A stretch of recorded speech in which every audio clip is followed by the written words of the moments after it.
CREI taxawun fu woon fii samp fi CREI ku nekk yor sa làmmiñ di wax ratatatatat CREI ñu ne leen déet mais tey jii kuy waxal dëgg te yàlla tax rek xam nga ne CREI dañ ko yëkkati woon pour un règlement de compte politique ñun ca jugé ñu ndaw ndawaan ñëpp mënu fretin la Karim Wade moo taxoon mu jóg te mbiru Karim Wade gis ngeen la ca xew yépp ci procédure bi seetlu leen bu baax a baax lépp lu ñu layoo fii ci Sénégal dañ koo perte mais buñ ko jëlee ba yóbbu ko ci juridiction internationale yi rek gagné nguurug Sénégal lu tax lépp lu avocat wu Karim Wade yëkkati fii ci réew mi yóbbu ko ci juridiction internationale yi gagné état du Sénégal ci lépp nag kon war nañu poser wu des questions ci mbir moomu le waaw coow li bari ratatatatat barki Dembo Ndiaye maa ngi dégg ku yor kàddu gouvernement bi Seydou Gueye ne ñi ngi xaar Karim Wade delloo ñu suñu 146 milliards ku gracier Karim Wade du ñoom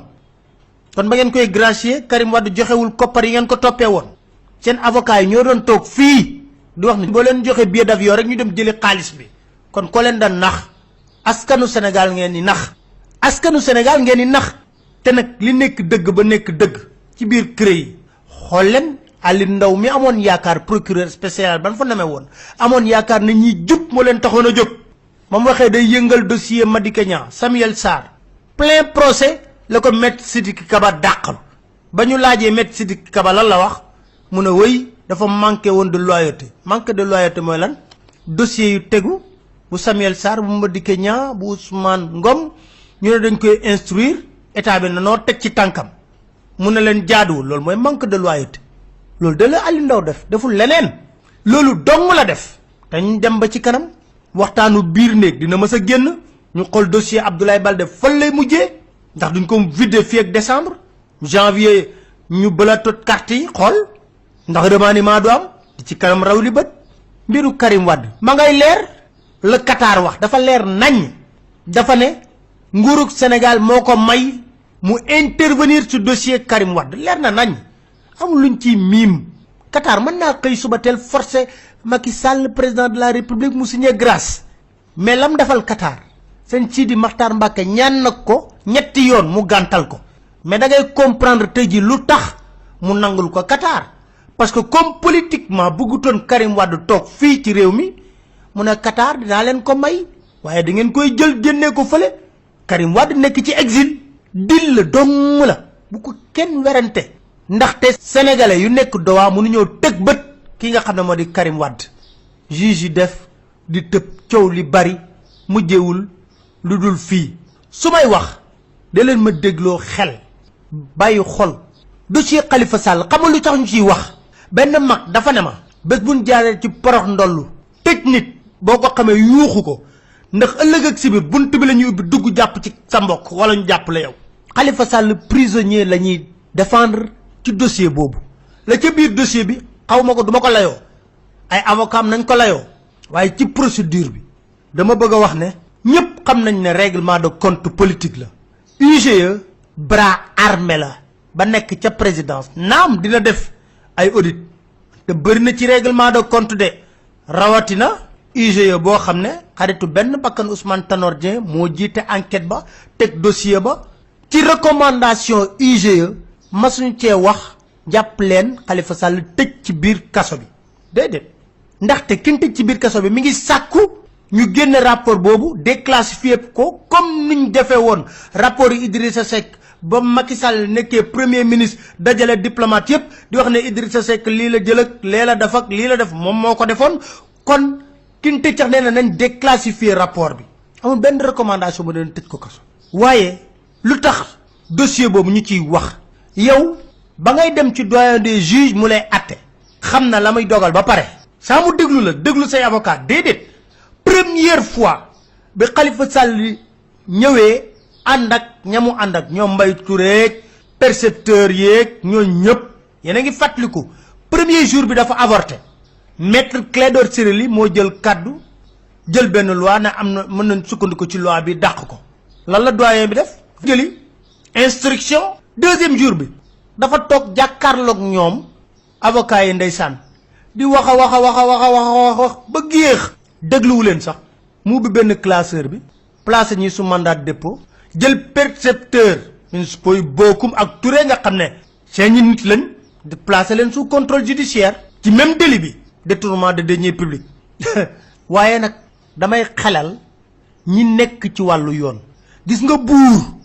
boo koy dimbali ci wàllu politique ci biir dimbale boobu amal xel wutal ko porte de sortie ndax chef d'accusation yi ngeen retenir contre Khalifa Sall bari na xeetu bari goo xam ne bés boo leen wurujee bés bu leen santee ne leen libéré leen Khalifa Sall waat naa ne di ngeen sonn lool ci gëstu beeg ci bind bi ngir wut porox ndoll bu ko génnee buur boo koy xelal da nga koy wutal tamit porte de sortie te nag avocat Khalifa Sall yi dañuy góorgóorlu rek wax naa ba sonn ne leen Khalifa Sall du yoon moo koy génne kaso déedéet du yoon moo koy génne kaso déedéet du yoon de bëgg-bëgg ak coobare président Macky Sall moo koy génne kaso tey jii bu neexoon tarfatalu ay ni président Macky Sall dossier bi dem ci cour suprême day woo Badio Camara tout de suite Badio Camara dina fexe ba daal risté ay affaire article droit ba génne ko leer laa la wax kon ci coobareem dong la ci loolu nag dafa am lu ma jaaxal lool waaye du mën a guléet ndax ci wàllu yoon ba tey jii mun ma jàpp sama xel conseil constitutionnel ni mu dëggalee vote bu Touba 150 000 personnes ñàkk a voté ci dëkk ñu toj 154 bureaux de vote 150 000 personnes ñàkk a voté ñu def ay recours nga dëggal ko Abidjan ñàkk a voté ndax bulletin candidat yëpp nekkuñu fa woon nga dëggal ko nga la waaye bëgg naa xam fan la conseil constitutionnel sukkandiku pour mën a dëggal lu ñu mel bu nekkee yàlla rek ak ku dee sa bàmmeel ñii atte nag lépp loo leen fi atte bés penc di ngeen rang attewaat ko ci kanamu ki nga xam ne yatam du mooy li ma jaaxal conseil constitutionnel day jël ay décision ne décision yi ma jël day imposé wu ci président gouvernement assemblée nationale juridiction yépp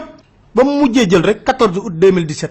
laata ñuy voté numéro 5 2017 li ma jaaxal ba tey jii ci ay décision cour suprême ñam xel mi leeralal ñu bokk soxla nañ ko de Khalifa Sall dañ ko investir mu nekk kaso tête de liste gisuma benn yoon ku bañ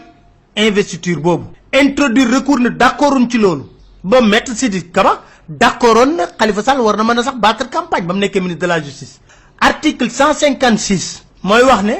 Khalifa Sall est inéligible bu nekkee dañ ko condamné kenn mënu ko inscrire ci liste électorale kenn dàqul loolu kenn wowul article boobu déedéet article 158 bu code électoral ne candidat bu ñu élire te mu am ay lu xóoru wala lu ñu mel dañ koy déclarer inéligible génne ko ci mi après proclamation des résultats dégguma benn yoon conseil constitutionnel ne Khalifa Sall mënut a doon candidat gis ne conseil constitutionnel tamit ne Khalifa Sall mënut a doon député benn yoon conseil constitutionnel proclamé ay résultats définitifs ma indiwaat leen ci décision yu conseil constitutionnel di wax ne ça s'impose au président au gouvernement aux juridictions aux assemblées et tout waaw juridiction yi d'accord li conseil constitutionnel wax léegi kenn sañ te libéré Khalifa Sall ci bérébu attakaay yi sukkandiku ci décision bu conseil constitutionnel def proclamer ay résultats am réew mi kenn xamul lu muy doxee kenn xamul nu muy doxee kenn xamu ko kenn xamul nu muy doxee yàlla nu yàlla dolli sutura te nag am na loo xam ne yàgg nañ koo wax en 2012 waykat bu mag wa Youssou Ndour génn woon na benn way wu rëy ci conseil constitutionnel ba muy waaj a jox décision ci candidature Ablaye Wade way woowu nag laay jël ay couple rek réactualiser ko jox ko suñu mbokk juge yi ak suñu mbokk magistrat yi di leen sant di leen gërëm di leen dig dajee seen site Dakar